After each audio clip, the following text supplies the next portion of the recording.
श्री हरिवंश महाराज जी, घर में विराजमान ठाकुर जी की सेवा एवं श्रृंगार में वृंदावन की सेवा प्रणालिका का अनुसरण करना चाहिए, या जिस स्थान पर हम निवास करते हैं वहां के मौसम के अनुसार श्रृंगार एवं वस्त्र इत्यादि धारण करवाने चाहिए। उदाहरण के तौर पर हिमाचल में सर्दी लंबे समय तक रहती है और वृंदावन में बसंत के आगमन से ही शीत ऋतु का श्रृंगार होता है। स्थान के अनुसार, स्थान के अनुसार। अब जैसे वहां सर्दी पड़ रही है तो वहाँ पोशाक भी और स्नान आदि के लिए जल भी, भोग सामग्री भी वैसी ही।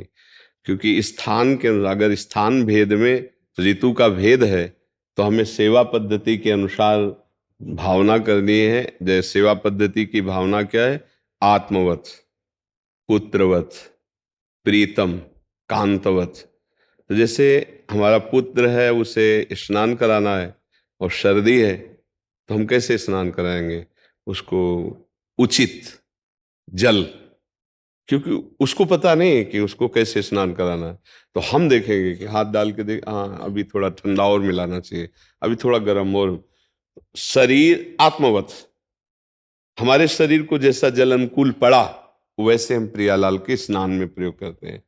जैसा हमें प्रिय भोजन लग रहा है वैसे हम अपने पुत्र को जैसे पवाते हैं, ऐसे पुत्रवत नौ किशोरी नौ किशोर प्रभु को जब भोग लगाते हैं तो हमारा दुलार भाव रहता है।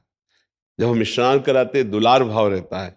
जब हम श्रृंगार कराते हैं तो अनुकूल का, अब जैसे सर्दी का समय हम ढेर सारे पुष्प चढ़ा दे, नहीं, ठंडे हैं पुष्प, तो हमको आत्मवत, अगर अपने को ठंडी में वो जिसमें वाष्प पड़ी हुई है ऐसे ठंडे फूलों की माला पहनाई जाए तो कैसा लगे? नहीं है, ठंडी है, तो हम अपने प्रभु को कैसे पहना दें?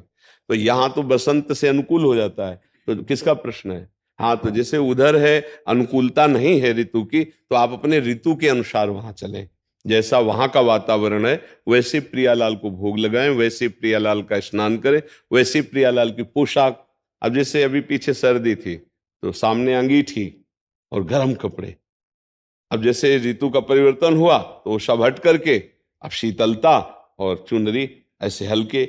लेकिन अगर वहां अब भी ठंडी पड़ती ही होगी तो वहां आपको गर्म कपड़े ही पहनाने हैं। यहाँ के वृंदावन के अनुसार नहीं, वहां ऋतु के अनुसार चलाना। अजी कुछ प्रदेश ऐसे हैं जहाँ सतत ठंडी ही होती रहती है, वहां वैसी ही पोशाक पहना है। हाँ, आत्म सेवा करनी उसमें। बस जैसे देखो, जो भगवान मान करके पुण्य लाभ के लिए करते हैं उनकी बात नहीं है। ये जो भाव कर रहे हैं सेवा का, ये सेव्य है प्रभु और ये सेवक हैं। वो बड़ा, ये जो संबंध होता है इसमें प्रभु अधीन हो जाते हैं। और जैसे भगवान मान के किया जाता है तो 1,000 रुपये की सामग्री चढ़ाओगे तो 1 लाख की फेंक देंगे, वो 1 लाख की करोगे तो 1 करोड़ की फेंक देंगे, वो तो माँ लक्ष्मी पति है। लेकिन जो सेवा की जाती भाव से, उसमें वो ये नहीं देते, वो अपने आप को दे देते हैं। हाँ, धीरे धीरे जब सेवा रंग लाती तो स्वप्न में आदेश करने लगते हैं, आज रजाई नहीं उड़ाई, बहुत ठंडी लग रही। उपासक जाता, अरे आज तो रजाई उड़ाना भूल गए थे। ठाकुर जी स्वप्न में बताने लगते हैं, आज पानी नहीं रखा शयन में, मुझे प्यास लगी थी। ठाकुर जी बताने लगे, मतलब हमारी सेवा ठाकुर जी स्वीकार करने लगे। तो ये अपनेपन की सेवा है, इसमें स्वयं प्रभु अधीन होते हैं। और जो पुण्य भाव से भगवान की जाती है उसमें भगवान ढेर सारी भोग सामग्री और अर्थ आदि की भारी व्यवस्था कर देते हैं।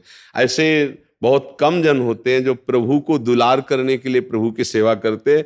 बकाया प्रभु से व्यापार करने के लिए तो सेवा बहुत लोग करते हैं, व्यापार 1 दिया 4 की आशा रख करके, तो वो सेवा का कोई खास महत्व नहीं। महत्व है इस सेवा का जिसे हम आत्मवत दुलार करते हैं प्रभु को अपने, उसमें प्रभु अधीन हो जाते हैं। इसमें भक्ति है, इसमें प्रेम है, इसे प्रभु से अपनापन है कि मेरे ठाकुर जी को सर्दी लग रही है तो भले वृंदावन में बसंत ऋतु आ गई, लेकिन वहां हमको वस्त्र वैसे ही रखने हैं जो सर्दी के अनुकूल हो, कि ठाकुर जी को सर्दी न लगे। भाव है ना, भाव का सारा खेल है।